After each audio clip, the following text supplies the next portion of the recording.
السلام علیکم ورحمۃ اللہ وبرکاتہ۔ آج سے ہم اپنی سیرہ سیریز کا باقاعدہ آغاز کرنے لگے ہیں، اور سیرہ کا جو پہلا ٹاپک ہے وہ اللہ کے نبی صلی اللہ علیہ وسلم کے انٹروڈکشن کا ہے، یعنی کہ اللہ کے نبی صلی اللہ علیہ وسلم کا نسب اطہر کیا ہے۔ تو حضرت عبداللہ بن ربیعہ بن حارث بن عبد المطلب رضی اللہ تعالیٰ عنہ سے روایت ہے کہ انہوں نے بیان کیا کہ اللہ کے نبی صلی اللہ علیہ وسلم نے فرمایا کہ اے لوگوں میں کون ہوں؟ تو انہوں نے عرض کیا کہ یا رسول اللہ، آپ اللہ کے رسول ہیں۔ تو اس کے بعد اللہ کے نبی صلی اللہ علیہ وسلم نے اپنا پراپر انٹروڈکشن، اپنا تعارف فرمایا، اور حدیث شریف میں آتا ہے کہ آپ صلی اللہ علیہ وسلم نے فرمایا میں محمد بن عبداللہ بن عبد المطلب ہوں۔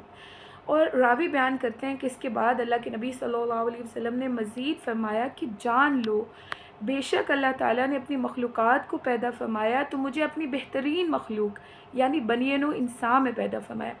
اگر میں اس کو سمرائز کروں تو آپ اس کو ایسے سمجھ لیں کہ اللہ سبحانہ و تعالیٰ نے نبی صلی اللہ علیہ وسلم کو جو بھی چیز دی وہ بہت پرفیکٹ تھی، ہر چیز ایسی دی جو بہترین تھی۔ اگر اس سے زیادہ بہترین کوئی چیز ہوتی تو اللہ تعالیٰ نبی صلی اللہ علیہ وسلم کو وہ عطا کرتے، وہ اس چیز سے نواز دیتے۔ تو جو چیز سب سے زیادہ پرفیکٹ تھی نبی صلی اللہ علیہ وسلم ان چیزوں سے نوازے گئے۔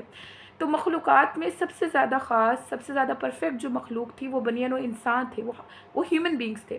تو اس لیے اللہ کے نبی صلی اللہ علیہ وسلم سب سے پہلے جب اللہ سبحانہ و تعالیٰ نے مخلوق کو چنا تو بہترین مخلوق یعنی بنی نوع انسان کو چنا، اور اس کے بعد ان میں دو گروہ بنائے، یعنی انسانوں کے دو گروہ بنائے گئے، ایک عرب اور ایک عجم۔ تو اللہ کے نبی صلی اللہ علیہ وسلم فرماتے ہیں کہ مجھے ان دو گروہ میں سے سب سے بہترین گروہ یعنی عرب میں پیدا کیا۔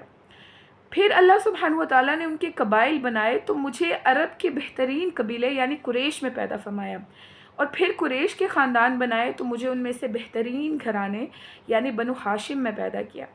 جان لو کہ میں تم میں سے گھرانے اور نسب دونوں حوالوں سے بہترین ہوں۔ اللہ سبحانہ و تعالیٰ نے جتنے بھی انبیاء علیہ السلام بھیجے وہ اپنے دور کے لحاظ سے سب سے زیادہ پرفیکٹ ہوا کرتے تھے۔ وہ ان کا خاندان تمام خاندانوں سے افضل ہوا کرتا تھا۔ ان کی جو فزیکل اپیرنس ہوتی تھی وہ اس ٹائم کے لوگوں میں سب سے زیادہ بہترین، سب سے زیادہ خوبصورت ہوا کرتی تھی۔ ان کی جو آواز ہوتی تھی وہ سب سے زیادہ پیاری ہوتی تھی۔ تو اللہ کے نبی صلی اللہ علیہ وسلم کیونکہ قیامت تک کے لوگوں کے نبی ہیں، اللہ کے نبی صلی اللہ علیہ وسلم کا جو دور ہے وہ کسی ایک وقت تک محدود نہیں ہے۔ تو اس وجہ سے اللہ کے نبی صلی اللہ علیہ وسلم کی جب پیدائش ہوئی، اللہ کے نبی صلی اللہ علیہ وسلم کو اللہ سبحانہ و تعالیٰ نے جب پیدا کرنے کا ارادہ فرمایا تو اللہ سبحانہ و تعالیٰ نے ایسی چیز عطا فرمائی جو قیامت تک کے لوگوں میں سب سے زیادہ بہترین ہے، جو آنے والے وقت میں بھی سب سے زیادہ خوبصورت ہو، جو سب سے زیادہ پرفیکٹ ہو، جو سب سے زیادہ بہترین ہو۔ اچھا، اب اگر اللہ کے نبی صلی اللہ علیہ وسلم کے خاندان مبارک کا انٹروڈکشن کیا جائے کہ اللہ کے نبی صلی اللہ علیہ وسلم کا جو خاندان ہے وہ بنو ہاشم یا بنی ہاشمی کے نام سے کیوں معروف ہے، کیوں جانا جاتا ہے، تو بیسیکلی اس کا تعلق اللہ کے نبی صلی اللہ علیہ وسلم کے گریٹ گرینڈ فادر سے ہے، یعنی حضرت ہاشم بن عبد مناف سے۔ حضرت ہاشم بن عبد مناف کی نسبت سے اللہ کے نبی صلی اللہ علیہ وسلم کا خاندان مبارک بنی ہاشم کے نام سے معروف ہے۔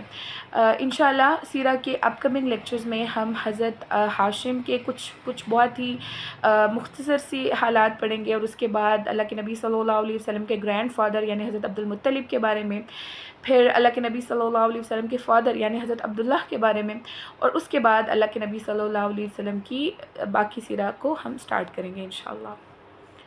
آج کے لیے اتنا ہی۔ اگر آپ نے ابھی تک میرے چینل کو سبسکرائب نہیں کیا ہے تو کائنڈلی سے سبسکرائب کر لیجئے تاکہ سیرہ کے اپ کمنگ لیکچرز دیکھ سکیں۔